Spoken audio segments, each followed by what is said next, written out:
Kita sedang mempelajari bagaimana membaca berbagai jenis literatur dalam Alkitab. Dan kita akan mulai dengan berbicara tentang kisah dalam Alkitab.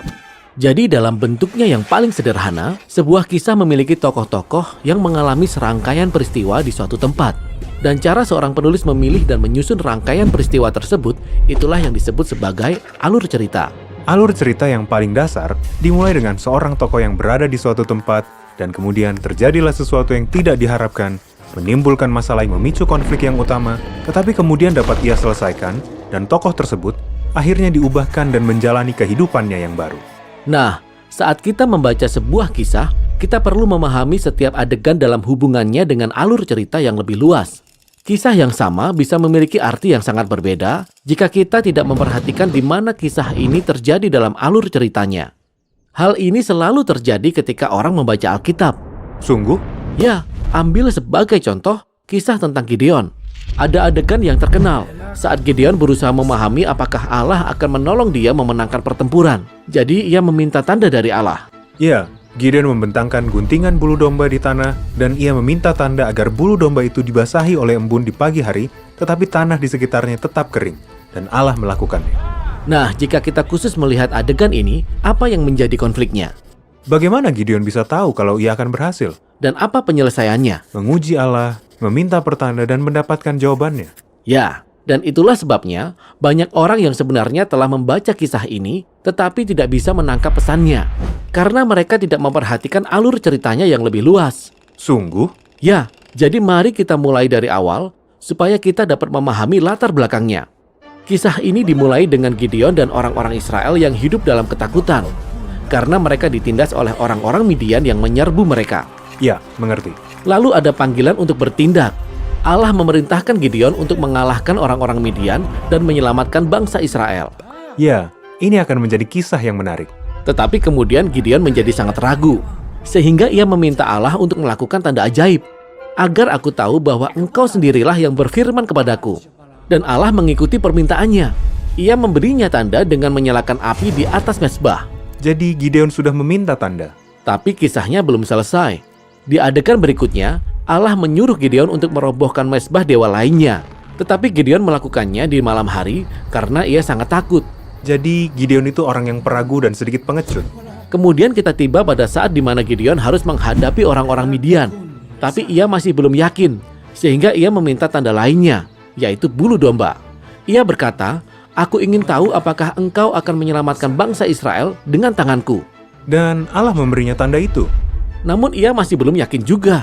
Bahkan ia meminta satu lagi tanda yang hanya sedikit berbeda dari tanda sebelumnya. Oke, jadi Gideon sudah meminta terlalu banyak tanda. Betul sekali. Dalam konteks yang lebih besar, jelas bahwa konflik dalam alur cerita ini bukanlah bagaimana Gideon dapat memahami kehendak Allah yang sulit untuk dimengerti. Konflik sebenarnya adalah kapan ia akan mulai bertindak dan mempercayai Allah. Oke, jadi apa penyelesaiannya? Mari kita terus membaca. Gideon mengumpulkan pasukan yang besar, 30.000 tentara untuk melawan orang Midian. Namun Allah berkata, "Tidak, terlalu banyak orang." Maka Gideon mengurangi pasukannya hingga 300 orang. Mengapa Allah melakukan demikian? Karena Gideon sudah menguji Allah. Kini giliran Allah yang menguji dia. Ia memerintahkan Gideon untuk mempersenjatai 300 tentara ini dengan sangkakala dan obor. Lalu mereka mengepung orang-orang Midian itu pada malam hari dan membuat suara gaduh di bukit-bukit. Walaupun perintah ini kelihatannya konyol, tetapi Gideon tetap melakukannya. Dan suara gaduh inilah yang membuat orang-orang Midian berteriak ketakutan dan kacau balau. Mereka saling menghancurkan satu sama lain di tengah kegelapan. Sementara Gideon menyaksikannya dengan aman dari atas bukit. Jadi kisah ini tidak menawarkan suatu petunjuk kepada para pembaca untuk bisa memahami kehendak Allah. Tidak, kisah ini memperlihatkan komitmen Allah dalam memakai umatnya yang lemah dan penuh kekurangan untuk melakukan hal-hal lebih dari yang mereka bisa bayangkan. Oke, jadi adegan pendek seperti Gideon dan bulu domba bersama dengan adegan-adegan lainnya membentuk alur cerita yang lebih luas. Menelusuri konflik dan penyelesaiannya dalam alur cerita akan membantu kita dalam melihat pesan yang ingin disampaikan oleh penulis. Nah, kisah Gideon ditempatkan berdampingan dengan banyak kisah lainnya tentang para pemimpin yang tercela dan seringkali meragukan, yang disebut sebagai hakim-hakim. Dan masing-masing dari kisah ini memiliki alur ceritanya sendiri. Namun secara keseluruhan, semua kisah ini membentuk satu gerakan dalam kisah Alkitab, yaitu masa hakim-hakim yang memiliki satu kesatuan alur cerita. Dan ada banyak gerakan lainnya dalam kisah Alkitab. Betul sekali, dan semua kisah yang lebih pendek ini, ada ratusan banyaknya, semua masuk ke dalam lingkup gerakannya masing-masing. Dan kemudian gerakan-gerakan ini secara bersama-sama menjadi unsur yang membentuk alur cerita utama dari seluruh kisah Alkitab. Jadi, apapun yang kita baca dalam Alkitab, kita harus memperhatikan berbagai tingkatan dari alur cerita ini, supaya kita dapat memahami setiap kisah sesuai latar belakangnya. Betul sekali, Alkitab merupakan karya sastra tingkat tinggi. Jadi semua alur cerita yang lebih kecil ini terus saling melengkapi dan menambah ketegangan. Namun kalau kita mundur sejenak, kita akan bisa melihat bagaimana seluruh kisah ini terangkai dalam satu kesatuan kisah yang membawa kita kepada Yesus.